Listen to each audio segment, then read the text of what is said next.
But make no mistake about it, they're a fighting force with the will and the skill to win. The will and the skill to win. For months, while MAGA Republicans are blocking aid, Ukraine has been running out of artillery shells and ammunition.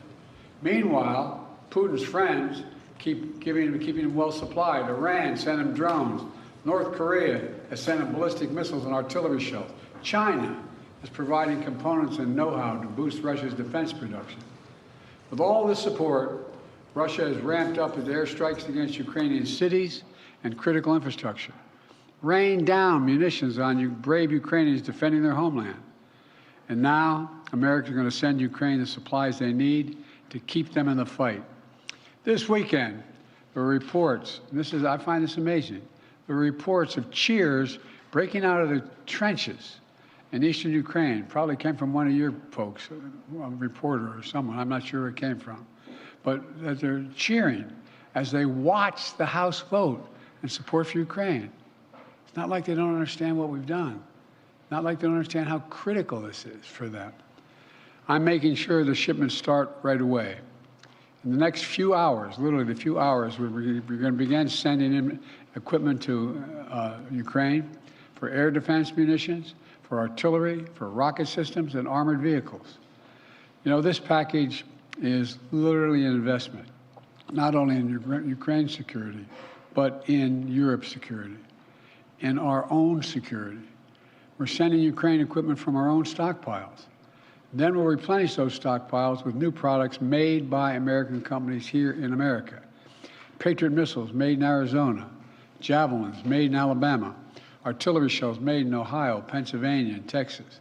In other words, we're helping Ukraine while at the same time investing in our own industrial base, strengthening our own national security, and supporting jobs in nearly 40 states all across America.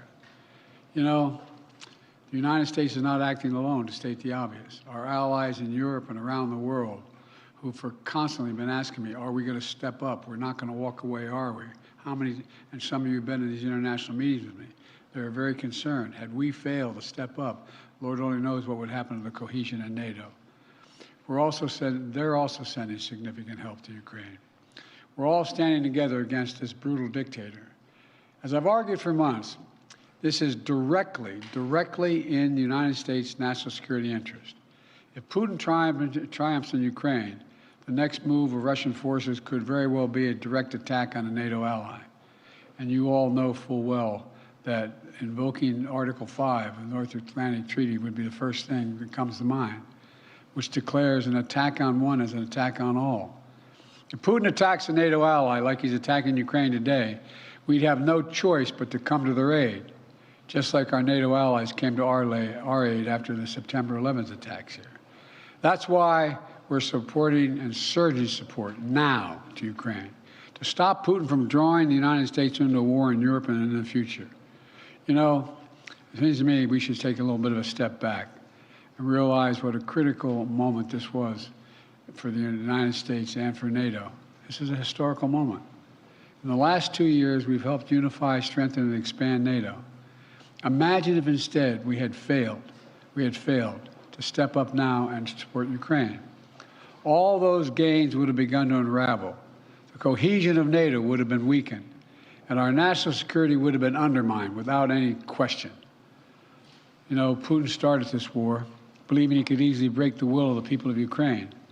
When that failed, he changed his strategy a little bit, thinking we could break the will of NATO, break the will of the United States, break our will. Well, he's failed again. America stands with our friends. We stand up against dictators. We bow to no one, certainly not Vladimir Putin. Look, this bill also includes vital support for Israel. Just 10 days ago, we saw Iran launch over 100 missiles and drones at Israel. And because of them and other allies across the world, including from the region, no serious damage occurred. An unprecedented attack that followed years of Iran supporting Hezbollah, Hamas, and proxies of their own attack on Israel. They fund these guys. My commitment to Israel, I want to make clear again, is ironclad. The security of Israel is critical. It will always make sure that Israel has what it needs to defend itself against Iran and terrorists it supports. And with this aid, the United States is going to help replenish Israel's air defense and provide other critical events so Iran can never carry out the destruction it intended with its attack 10 days ago. But at the same time, this bill significantly increases humanitarian assistance we're sending to the innocent people of Gaza who are suffering badly. They're suffering the consequences of this war that Hamas started. And we've been working intently for months to get as much aid to Gaza as possible. This bill includes $1 billion for additional humanitarian aid in Gaza. We're going to immediately secure that aid and surge it, including food, medical supplies, clean water. And Israel must make sure all this aid reaches the Palestinians in Gaza without delay. And everything we do is guided by the ultimate goal of bringing these hostages home, securing a ceasefire, and setting the conditions for an enduring peace. You know, there's more that this bill does, as you all know, the press here, including providing for support to strengthen even further our allies and partners in the Indo-Pacific region, as well as humanitarian aid to places including Haiti, Sudan, and Somalia. But there's one thing this bill does not do: border security. You know, just this year I proposed and negotiated and agreed to the strongest border security bill this country has ever seen. It was bipartisan. It should have been included in this bill. And I'm determined to get it done for the American people. But I'll come back to that at another moment, another time. This is a reminder of what America can do when we come together, despite our differences. I want to thank everyone in Congress who made it possible, especially the bipartisan leadership. Speaker of the House Mike Johnson, Leader Jeffries, Leaders Schumer and McConnell. They don't always agree, but when it matters most, they stepped up and did the right thing. And I mean this sincerely. History will remember this time. History will remember this moment. For all the talk about how dysfunctional things are in Washington, when you look over the past 3 years, we see that time and again on the critical issues, we've actually come together. It hadn't always been easy. But when it's come time to decide to rebuild America, we did it with the bipartisan infrastructure law, which is just underway. When it came time to invest in our semiconductor industry and technologies of the future, we did it with the Chips and Science Act. And when it came time to stand with Ukraine and Israel and help the people of Gaza, we did that as well.